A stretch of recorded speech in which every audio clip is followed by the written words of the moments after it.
കഴിഞ്ഞ ദിവസമാണ് മുഖ്യമന്ത്രി പിണറായി വിജയൻ റെയിൽവേ സ്റ്റേഷനിൽ ഒരു കുത്തിയിരിപ്പ് മഹാമഹങ്ങ് നടത്തി.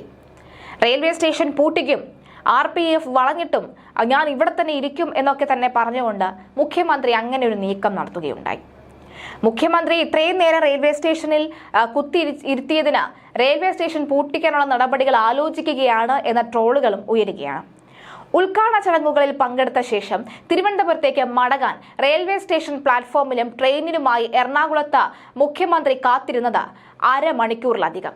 വാട്ടർ മെട്രോ ബോട്ട് ജെട്ടികളുടെ ഉദ്ഘാടന ചടങ്ങിലും പോലീസിന്റെ സൈബർ സുരക്ഷാ സമ്മേളനത്തിന്റെ സമാപന ചടങ്ങിലും പങ്കെടുത്ത ശേഷം ന്യൂഡൽഹി തിരുവനന്തപുരം കേരള എക്സ്പ്രസിലാണ് അദ്ദേഹം തലസ്ഥാനത്തേക്ക് മടങ്ങിയത്.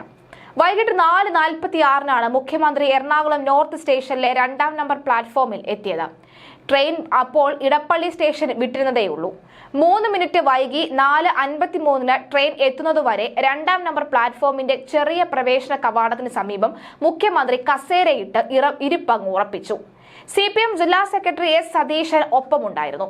കേരള എക്സ്പ്രസിന് സ്റ്റേഷനിൽ 5 മിനിറ്റാണ് സ്റ്റോപ്പ് ഉള്ളതെങ്കിലും 23 മിനിറ്റ് കഴിഞ്ഞ് 5:16 മാത്രമാണ് ഇന്നലെ പുറപ്പെട്ടത്. ലഗേജ് കം ബ്രേക്ക് വാനിൽ നിന്ന് ചരക്കിറക്കാനും കയറ്റാനും 15 മിനിറ്റ് വേണ്ടി വന്നു. ഇതിനിടെ ബാംഗ്ലൂരു എറണാകുളം ഇന്റർസിറ്റി മുഖ്യ ലൈനിലൂടെ കടന്നുപോയതിനെ തുടർന്ന് സിഗ്നൽ ക്ലിയറൻസും സമയമെടുത്തു. Kochi city assistant police commissioner P. Rajkumar, Ernakulam railway DYSP George Joseph എന്നിവരുടെ നേതൃത്വത്തിൽ പോലീസ് സംഘം ട്രെയിൻ സ്റ്റേഷൻ വിടുന്നതുവരെ പ്ലാറ്റ്ഫോമിൽ തന്നെ ഉണ്ടായിരുന്നു. എന്തായാലും ഈ കുത്തിയിരിപ്പാണ് ഇപ്പോൾ എല്ലാവരും ശ്രദ്ധിക്കുന്നത്. അതായത് ട്രെയിൻ വൈകിയതിന്റെ ഒരു ദേഷ്യമൊക്കെ തന്നെ മുഖത്ത് അദ്ദേഹത്തിന് കാണാനും കഴിയുന്നുണ്ട്. എന്നാൽ പൊട്ടിത്തെറിക്കാനും കഴിയില്ല, കാരണം മാധ്യമങ്ങൾ ചുറ്റുമുണ്ട്. ഇനി പൊട്ടിത്തെറിച്ചാൽ ആ ട്രോളും കൂടി ഏൽക്കാനുള്ള ശക്തി ഏതായാലും മുഖ്യമന്ത്രിയുടെ നിലവിലെ അവസ്ഥയ്ക്ക് ഇല്ല. അതുകൊണ്ട് തന്നെ മുഖ്യമന്ത്രി ക്ഷമ പരീക്ഷിക്കുന്നത് പോലെ തന്നെ ക്ഷമ കെട്ട് അവിടെ ഇരിക്കുന്നതാണ് കാണുന്നത്. സ്റ്റേഷന് പുറത്തിറങ്ങിയാൽ അത് മതിയായിരുന്നല്ലോ എന്ന് പറഞ്ഞ് ട്രെയിൻ വന്ന് അകത്ത് കയറിയപ്പോഴാകട്ടെ അവിടെയും ഇരുന്നു അരമണിക്കൂറോളം. അങ്ങനെ മൊത്തത്തിൽ ഇന്നലെ ഒരു പെട്ട അവസ്ഥയായിരുന്നു മുഖ്യമന്ത്രിക്ക് ഉണ്ടായിരുന്നത്. എന്തായാലും ഈ യാത്ര, തിരുവനന്തപുരത്തേക്കുള്ള യാത്ര മുടങ്ങിയെങ്കിലും ഗൾഫിലേക്കുള്ള യാത്രയുടെ വഴി ഒരുങ്ങുകയാണ്. മുഖ്യമന്ത്രി പിണറായി വിജയന്റെ ഗൾഫ് പര്യടനം ഈ മാസം 14 മുതൽ ഡിസംബർ 1 വരെ നടക്കുമെന്ന് വ്യക്തം. വിദേശയാത്രയ്ക്ക് കേന്ദ്ര സർക്കാരിന്റെ അനുമതിക്കായി കാത്തിരിക്കുകയാണെങ്കിലും വിവിധ രാജ്യങ്ങളിൽ ഒരുക്കങ്ങൾ അന്തിമഘട്ടത്തിലാണ് എന്നത് മറ്റൊരു വാസ്തവം. ബഹ്റൈൻ, ഒമാൻ, ഖത്തർ, UAE എന്നീ രാജ്യങ്ങൾ സന്ദർശിക്കുന്നതിന് അനുമതി ആയെങ്കിലും സൗദി യാത്രയുടെ കാര്യത്തിൽ അനിശ്ചിതത്വം തുടരുകയാണ്. 14 രാത്രി തിരുവനന്തപുരത്ത് നിന്ന് ബഹ്റൈനിലേക്ക് എത്തും. 16 വൈകിട്ട് 5 പ്രവാസി മലയാളി സമ്മേളനത്തിൽ പങ്കെടുക്കും. ബഹ്റൈനിൽ നിന്നും റോഡ് മാർഗം സൗദിയിലേക്ക് പോകാനുള്ള പദ്ധതിയെങ്കിലും കേന്ദ്ര സർക്കാരിന്റെ അനുമതിയെ ആശ്രയിച്ചിരിക്കും യാത്ര. ദമാം, ജിദ്ദ, റിയാദ് എന്നിവിടങ്ങളിലാണ് പരിപാടികൾ തീരുമാനിച്ചിട്ടുള്ളത്. 19 കൊച്ചിയിലേക്ക് തിരിക്കും. സൗദി സന്ദർശനത്തിന് അനുമതി ലഭിച്ചില്ലെങ്കിൽ 16 തന്നെ ബഹ്റൈനിൽ നിന്നും മടങ്ങുന്നതിനുള്ള പ്ലാൻ ബിയും ഒരുക്കിയിട്ടുണ്ട്. വീണ്ടും 22 രാത്രി തിരുവനന്തപുരത്ത് നിന്ന് ഒമാനിലെ മസ്കറ്റിലേക്ക് പോകും. 24 അവിടെ പൊതുപരിപാടിയിൽ പങ്കെടുക്കും. 25 സലാഹിലെ സമ്മേളനത്തിൽ കൂടി പങ്കെടുത്ത ശേഷം 26 കൊച്ചിയിലേക്ക് തിരിക്കും. 28 രാത്രി കൊച്ചിയിൽ നിന്ന് ഖത്തറിലേക്ക് എത്തുന്ന മുഖ്യമന്ത്രി 30 വൈകുന്നേരം 5 പൊതുസമ്മേളനത്തിൽ പങ്കെടുക്കും. 30 രാത്രി തിരുവനന്തപുരത്തേക്ക് മടങ്ങും. നവംബർ 5 അടുത്ത യാത്ര. 7 വൈകുന്നേരം 5 കുവൈറ്റിലെ പരിപാടി. അവിടെ നിന്ന് അബുദാബിയിലേക്ക് പോയി 5 ദിവസം അവിടെ തുടരും. നവംബർ 8 വൈകുന്നേരം 5 അബുദാബിയിലെ പരിപാടി. നവംബർ 10 11 മടക്കം. മുഖ്യമന്ത്രിയുടെ മകന് വിവേക് കിരൺ ഈ അബുദാബിയിലെ ബാങ്കിലാണ് ജോലി ചെയ്യുന്നത്. നവംബർ 30 വീണ്ടും ദുബായിലെത്തുന്ന മുഖ്യമന്ത്രി ഡിസംബർ 1 മുതൽ ദുബായിൽ മലയാളി സമ്മേളനത്തിൽ പങ്കെടുക്കുകയും ചെയ്യും. എന്തായാലും വിദേശയാത്രയ്ക്കൊരു തടയിടാനാണ് കേന്ദ്രം ശ്രമിച്ചിരുന്നത്. പക്ഷേ കേന്ദ്രം തന്നെ പിന്നീട് അനുമതി നൽകി. ഇനി ദുബായ് യാത്രയിൽ കൂടി ഒരു അനുമതി നൽകാനുണ്ട്. ആ നീക്കം എങ്ങനെയായിരിക്കുമെന്ന് കണ്ടറിയാം. അതായത് ഈ ട്രെയിൻ യാത്ര ഇപ്പോൾ എന്തായാലും ഗൾഫിലേക്ക് യാത്ര ചെയ്യാനായിട്ട് നമ്മുടെ മുഖ്യമന്ത്രി പിണറായി വിജയൻ തീരുമാനിച്ചിരിക്കുകയാണ്. ആ തീരുമാനത്തിൽ ഇടയ്ക്ക് കേന്ദ്രം തടയിട്ടിരുന്നുവെങ്കിലും പിന്നീട് ആ തടസ്സങ്ങളെല്ലാം മാറി ഗൾഫിലേക്ക് യാത്ര തിരിക്കുമ്പോൾ ഒരുപക്ഷെ തിരിച്ചു വരുമ്പോൾ എല്ലാം ശരിയാകുമെന്ന മട്ടിലാണ് അദ്ദേഹത്തിന്റെ ചിന്ത. അദ്ദേഹത്തിന്റെ യാത്ര അങ്ങനെയാണ്. പക്ഷെ തിരിച്ചു വരുമ്പോൾ ആ കസേരയെങ്കിലും ബാക്കി കാണുമോ എന്നാണ് ഇനി സംശയം. എന്തായാലും മുഖ്യമന്ത്രി പിണറായി വിജയൻ എഴുന്നേറ്റ് പോയപ്പോൾ ഉപേക്ഷിച്ചിട്ട് പോയ ആ കസേര ഏതായാലും റെയിൽവേ സ്റ്റേഷനിൽ ഇപ്പോഴും കിടക്കുന്നുണ്ട്. ആ കസേര എടുത്ത് വെക്കുകയാണെങ്കിൽ വരുമ്പോൾ പേരിനെങ്കിലും ഇരിക്കാൻ ഒരു കസേരയായല്ലോ എന്ന് പലരും പറയുന്നുണ്ട്. എന്തായാലും യാത്ര, അതായത് വാഹനത്തിൽ യാത്രയാക്കിയിരുന്നുവെങ്കിൽ അത് കരിങ്കൊടി ഭയന്നാണ് മുഖ്യമന്ത്രി ട്രെയിനിലേക്ക് യാത്ര തിരിച്ചത്. അപ്പോൾ ട്രെയിനിലേക്ക് യാത്ര തിരിച്ചപ്പോൾ ട്രെയിനും കൊടുത്തു 8ന്റെ പണി. എന്തായാലും സാധാരണക്കാരെ ആരും, സാധാരണ നമ്മൾ മുഖ്യമന്ത്രിമാരെ കണ്ടിട്ടുണ്ട്, പല മന്ത്രിമാരെയും കണ്ടിട്ടുണ്ട്. ഇത്തരം യാത്രകളിലാണ്, ഇത്തരം ട്രെയിൻ യാത്രയിലായിക്കോട്ടെ, ഇത്തരം യാത്രകളിലാണ് സാധാരണക്കാരുമായി അവർ എപ്പോഴും സംവദിക്കാറുള്ളത്. ഉമ്മൻചാണ്ടി അദ്ദേഹം മരിക്കുമ്പോഴും, അതുപോലെ തന്നെ അച്യുതാനന്ദൻ അദ്ദേഹം മരിച്ചപ്പോഴും ഒക്കെ തന്നെ പലരും പറഞ്ഞിരുന്നത് ട്രെയിൻ യാത്രയിൽ അദ്ദേഹത്തെ നമ്മൾ കണ്ടിട്ടുണ്ട്, അദ്ദേഹം നമ്മൾ സംസാരിച്ചിട്ടുണ്ട്, ഒരുപാട് നേരം അദ്ദേഹവുമായി നമ്മൾ സംസാരിച്ചിട്ടുണ്ട് എന്ന് സാധാരണക്കാർ പറഞ്ഞ് നമ്മൾ കേട്ടിട്ടുണ്ട്.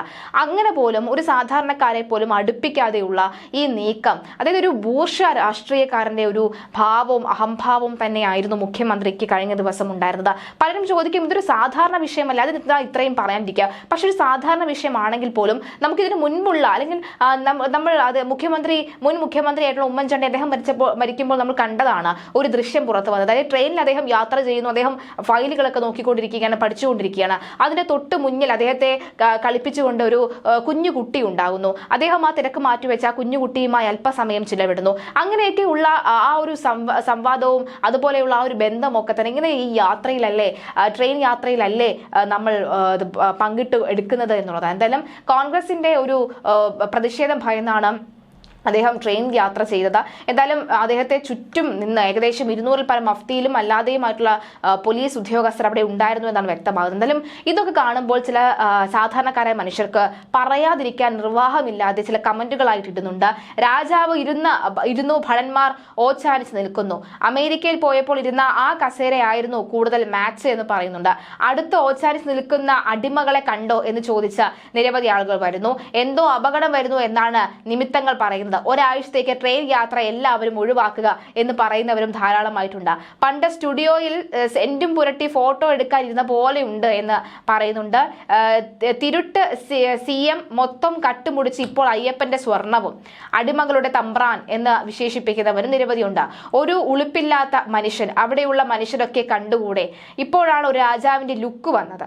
ശതകോടി ആസ്തിയും സ്ഥിര സ്വത്തായ രാജ്യവും ആർമിയും കയ്യിലുള്ള ദുബായ് കിരീടാവകാശി ഒരാളുമില്ലാതെ ജനങ്ങൾക്കിടയിലൂടെ ചിരിച്ചുകൊണ്ട് പോകുമ്പോൾ വെട്ടിപ്പും കടത്തും, പിന്നെ ഇപ്പോൾ അമ്പല സ്വർണവും കട്ട്, ഇപ്പോൾ സർക്കാർ ചിലവിൽ ഇവന്റെ പോക്ക് കാണുമ്പോൾ ഒരു രായാവിനോട് പുച്ഛം തോന്നുന്നു എന്നാണ് പറയുന്നത്.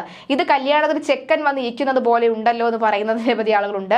അധികാരത്തിൽ കയറിയ അന്ന് തുടങ്ങിയതാണ് കേരളത്തിൽ നാശം. അതിനു മുൻപ് നമ്മൾ കേട്ടിട്ടില്ലേ പ്രളയം, കേട്ടിട്ടില്ല, പ്രളയത്തെക്കുറിച്ച് നമ്മൾ കേട്ടിട്ടില്ല എന്നൊക്കെ പറയുന്നുണ്ട്. ഇതൊക്കെ കാണുമ്പോഴാണ് ഉമ്മൻചാണ്ടി എന്ന മനുഷ്യനെ ഓർത്തു പോകുന്നത്. ഇതിനു മുൻപ് ഒരു മുഖ്യമന്ത്രി ഉണ്ടായിരുന്നു കേരളത്തിൽ, അദ്ദേഹമായിരുന്നു ഇങ്ങനെ ഇരുന്നത് എങ്കിൽ ചുറ്റും സാധാരണക്കാരെ കൊണ്ട് നിറഞ്ഞേനെ. ഇതും ചുറ്റിന് പോലീസിനെ മാത്രമേ കാണാനുള്ളൂ, സാധാരണക്കാരെ അടുപ്പിക്കുന്ന പോലും ഇല്ല എന്ന് പറഞ്ഞുകൊണ്ട് നിരവധി ആളുകൾ കമന്റ് ചെയ്യുന്നുണ്ട്. എന്തായാലും നേരത്തെ പറഞ്ഞതുപോലെ തന്നെയാണ്, സാധാരണക്കാരുമായി ഇടപഴകാനായി എപ്പോഴും നമുക്ക് പറ്റുന്നത് ഇത്തരം യാത്രകളിലാണ് എന്നുള്ളതാണ്. ആ യാത്രകൾ പോലും വലിയ ഈ പറയുന്ന ഉദ്യോഗസ്ഥന്മാരെ കൊണ്ട്, പോലീസ് ഉദ്യോഗസ്ഥരെ കൊണ്ട് നിറച്ച് ഒരു കവിത ഒരുക്കിക്കൊണ്ടാണ് അദ്ദേഹം എത്തുന്നത്. എന്തായാലും ട്രെയിൻ വീണ്ടും ലേറ്റ് ആകുന്ന ഒരു കാഴ്ചയാണ് കണ്ടത്. എന്തായാലും ഇതിൽ സൂചിപ്പിച്ചതുപോലെ തന്നെ ദുബായിലേക്കൊക്കെയാണ് അദ്ദേഹം സ്ഥിരം പോകാറുണ്ട്. ദുബായിലെ രാജാക്കന്മാരുടെ ഒരു രീതി, അദ്ദേഹം ലുലു ഹൈപ്പർ മാർക്കറ്റിലൊക്കെ വെറുതെ ഇറങ്ങി നടക്കും, അംഗരക്ഷകരില്ലാതെ എന്നുള്ളതാണ്. ഇവിടെ മുന്നും പിന്നുമായിട്ട് 10, 20, 100 അംഗരക്ഷകരെ കൊണ്ട് പോയിട്ടും ഒരു തരത്തിലുമുള്ള കാര്യമില്ലാത്ത രീതിയിലാണ് പലരും പോകുന്നത്. അപ്പോൾ ഇത്തരം യാത്രകൾ ചെയ്യുമ്പോൾ ആണ് പലരും മനസ്സിലാകുന്നത് ഇവിടുത്തെ രായാവ് അദ്ദേഹം എത്രത്തോളം ബുദ്ധിമുട്ടിക്കൊണ്ടാണ് ഓരോ യാത്ര ചെയ്യുന്നത് എന്ന് ഓർക്കണം. കാരണം അദ്ദേഹത്തിന് ഇത്രയും വിലപിടിപ്പുള്ള സമയം അദ്ദേഹം അവിടെ ഇരുന്ന് കളഞ്ഞു എന്നുള്ളതാണ്. എന്തായാലും സമൂഹ മാധ്യമങ്ങൾ വലിയ ട്രോളായൊക്കെ തന്നെ ഈ ഒരു വിഷയം മാറിയിട്ടുണ്ടെന്ന കാര്യത്തിൽ സംശയമില്ല. മുഖ്യമന്ത്രി ഇനി റെയിൽവേ സ്റ്റേഷൻ പൂട്ടിക്കുമോ എന്നാണ് കണ്ടറിയേണ്ടത്.